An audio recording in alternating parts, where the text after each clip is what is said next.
Did you rub my lamp? 1,000 generations to the Nina. Here we go. Hey, John. How you doing? I'm good. I just want to say you were fantastic. This movie was fantastic. Oh, thank you so much, man. So you worked on the Terrifier set of films or films as Art as the lead antagonist. Do you have any ideas in the future with or without Art the Clown? Oh, sure. Both, actually. I already have an outline for Terrifier 3, but my dream project would be to make an epic George Romero-esque zombie film. Oh, wow. Yeah.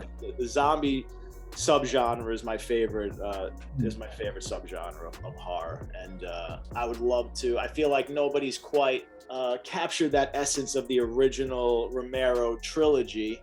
I think they were doing it well when Walking Dead first started, but they kind of fell off for me. But someone really needs to capture that essence somewhere in between Dawn of the Dead and Day of the Dead. That's what I'm trying. Of course. This movie is brutal, and you put yourself in the cast through a ringer of violence and often coming off as unhinged. However, the film is complemented with incredible practical effects. What was it like being on set for those kill sequences? I don't know. I think that's a question for my actors and my crew. I mean, for me, it's just pressure and a lot of work and just being uncomfortable. And the environment that we're always in is typically always uncomfortable. It's usually very cold. We filmed most of this movie in a barn in the middle of the winter, in the middle of Amish country. And this barn had no insulation or anything. It was just a big, basically tin can that we built our sets in. So we had to have space heaters, and that big kill scene in the movie in the bedroom, that was all built in a set in that barn. I was more concerned about the actress the entire time, Casey Hartnett, just because she's virtually naked through that entire scene, and she is covered in prosthetics, head to toe, covered in blood, screaming her lungs off the entire time, and getting blood in her eyes, blood in her mouth, and prosthetics glued to her, and it's just, oh my God. And she was just, I say all the time, she's the MVP of this movie, and I'm gonna build her a trophy called the Every Right to Complain Award. and she never did. She never complained, and that's just the greatest thing you could ever ask for as a director, especially when you're putting somebody through something that intense. So it was rewarding. I actually just got to see this movie at Fantastic Fest. Oh wow, very fun. With her in the audience, and I mean, Jesus, the reactions that scene gets, it was pretty rewarding. So what influences do you have for making Terrifier 2? Honestly, big influences for this would be, there's a supernatural tone in Terrifier 2 that I tried to capture a little essence of Nightmare on Elm Street 3 Dream Warriors. Okay. I don't know if I did that or not, but that was what was going on in my head. In terms of just the scope, and I say how generous I wanted to be with the kills and the violence, and just like relentless in your face. The original, like we just discussed, Dawn of the Dead is one of my favorite movies of all time, and just the way that movie constantly delivers the goods. I wanted to do that for the audience. I wanted to just, you don't go too long without something crazy happening or something violent happening through the entire course of the movie.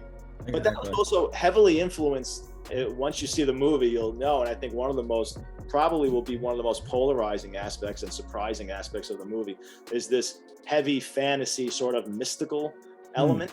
So especially regarding the Sienna character, because I grew up loving sword and sorcery films from the early 80s, like Beastmaster, Red Sonja, Conan the Barbarian, and especially Excalibur. So there's a lot of that sort of injected into this movie as well, which might really weird people out at first, because it's the two, the slasher mixed with that fantasy element is pretty fresh. My final question for you is, in your eyes, what does the horror genre mean to you? Wow, that's a big question. What does it mean to me? My mother named me after The Omen. She literally did. Name me Damien after the Omen. And specifically, I mean, she had to make sure it was spelled the same way it was spelled in the Omen, because you could spell it a couple of different ways. So horror I've never known a world or a life without horror. It's been part of me since I'm born. And since I'm 3-4 years old, I already knew who Jason, Freddy, Michael Myers were. Those were my heroes. I don't know if the name, what came first. It's like the chicken or the egg. I don't know if the name made me love horror movies, or if I was just all meant to be. I was destined to live a life of horror movies. But I have been obsessed, and I've been obsessed with monsters and striking visuals and since I'm a kid. So, on an entertainment level, I think it's so important. And listen, there's something there about the way we kind of need to cope with the inevitability of death and our own mortality and conquering the monster. I think horror films, horror monsters, it's been a part of our mythology since the beginning of time, since the beginning of human civilization. So I think this is just a natural evolution of it, and we need to keep telling these stories, and we need to keep experiencing this. So I think it's super important. I think it's a part of us.